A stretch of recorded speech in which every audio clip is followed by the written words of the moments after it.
आज के इस एपिसोड में हम बात करने वाले हैं कि प्रधानमंत्री किसान सम्मान निधि योजना क्या है और इसको घर बैठे आप अपने मोबाइल फोन के माध्यम से कैसे अप्लाई कर सकते हैं। वेलकम टू सीखो ऑफिशियल शो सरकारी सर्विसेज। प्रधानमंत्री किसान सम्मान निधि योजना के अंतर्गत देश के सभी किसानों को सेंट्रल गवर्नमेंट की तरफ से साल में 6,000 रुपए दिए जाते हैं और अब सरकार इसको बढ़ाकर 12,000 रुपया करने वाली है। इस योजना के अंतर्गत हर 4 माह के बाद सेंट्रल गवर्नमेंट की तरफ से सभी किसानों को 2,000 रुपए की धनराशि डायरेक्ट उनके बैंक अकाउंट में ट्रांसफर की जाती है। इस योजना में आवेदन आधार कार्ड के थ्रू किया जाता है और आपके आधार कार्ड में आपका मोबाइल नंबर लिंक भी होना चाहिए और इसी के साथ में आपकी खेत की खतौनी की कॉपी भी इसमें लगती है। तो चलिए जानते हैं कि घर बैठे प्रधानमंत्री किसान सम्मान निधि योजना के लिए कैसे अप्लाई करते हैं। इसके लिए सबसे पहले आप अपने मोबाइल फोन के गूगल पर टाइप करेंगे पीएम किसान सम्मान निधि। उसके बाद जो वेबसाइट का पहला लिंक आपको दिखाई देगा इसी पर आपको क्लिक कर देना है।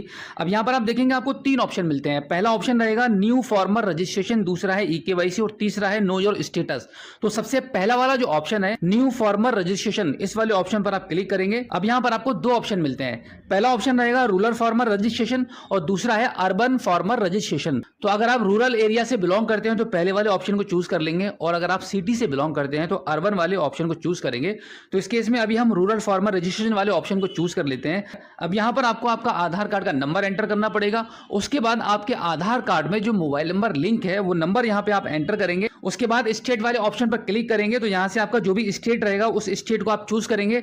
उसके बाद ये जो कैप्चा कोड यहाँ पे दिख रहा है वो यहाँ पे एंटर करेंगे एंड देन गेट ओटीपी वाले ऑप्शन पर आप क्लिक कर देंगे। उसके बाद एंटर किए गए मोबाइल नंबर पर एक 4 अंकों का पीएम किसान सम्मान निधि की तरफ से एक ओटीपी आपको प्राप्त होगा। उस ओटीपी को यहाँ पे एंटर करेंगे एंड जस्ट इसके नीचे आप देखेंगे एक नया कैप्चा कोड जनरेट हो चुका है। उस कैप्चा कोड को यहाँ पे फिल करेंगे और लास्ट में सबमिट वाले बटन पर आप क्लिक कर देंगे। आपके आधार कार्ड में जो मोबाइल नंबर लिंक है उस मोबाइल नंबर पर 6 अंकों का ओटीपी जा चुका है।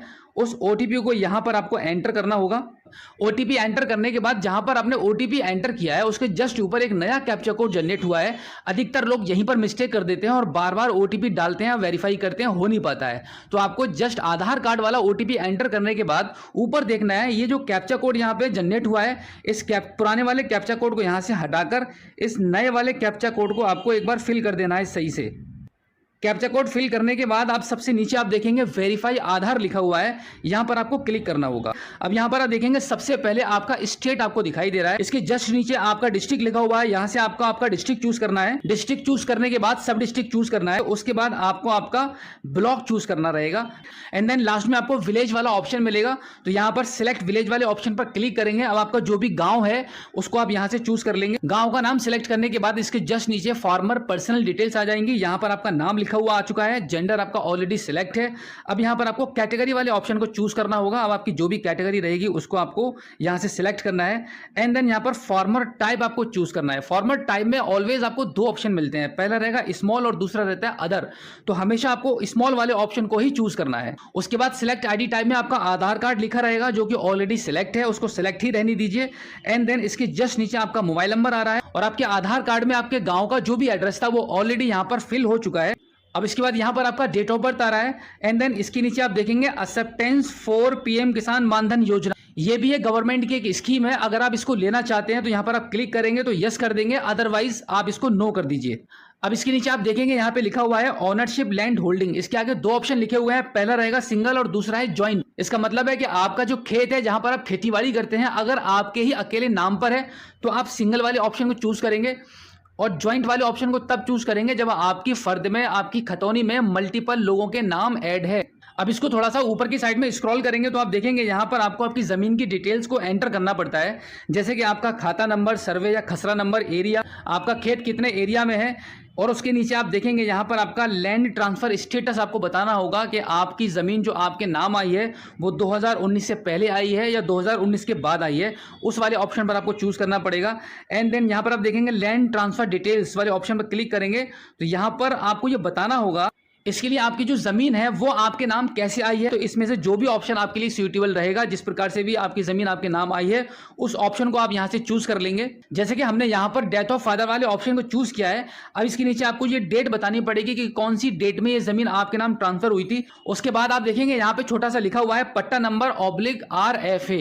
यहाँ पे आपको 2 ऑप्शन मिलते हैं, यस और नो को। यहाँ पे नो वाले ऑप्शन पर ऑलरेडी टिक है तो आप नो वाले ऑप्शन पर ही रहने दीजिए एंड देन जस्ट इसके नीचे देखेंगे आइडेंटिफाई ऑफ प्रीवियस ऑनर, यानी कि इससे आपके नाम पर ये जमीन आने से पहले जिस व्यक्ति के नाम पर यह जमीन थी उसका आधार नंबर यहाँ पर आपको देना पड़ेगा।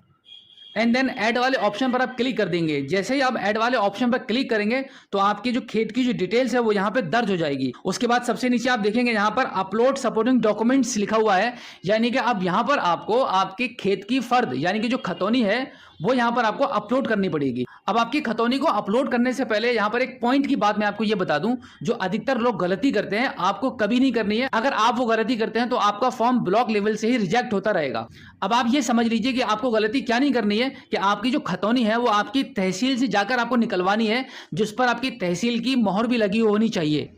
उस खतौनी को आपके मोबाइल से ही स्कैन करके उसको पीडीएफ में कन्वर्ट कर लेंगे और आपकी पीडीएफ का साइज 200 KB से अधिक नहीं होना चाहिए। फाइल को अपलोड करने के बाद जस्ट आप सेव वाले बटन पर क्लिक कर देंगे। अब आपको लगभग 15 दिन तक का वेट करना पड़ेगा, क्योंकि आपके पीएम किसान सम्मान निधि एप्लीकेशन को 3 लेवल से अप्रूवल मिलता है, ब्लॉक लेवल, डिस्ट्रिक्ट लेवल और स्टेट लेवल। उसके बाद आपका पीएम किसान सम्मान निधि का बेनिफिशियरी क्रिएट कर दिया जाता है और जब भी अगली किस्त आएगी तो उस टाइम आपको बेनिफिट मिलना शुरू हो जाएगा। अगर आपका अभी भी कोई सवाल है तो इस एपिसोड के एंड में आप हमें फीडबैक के माध्यम से बता सकते हैं।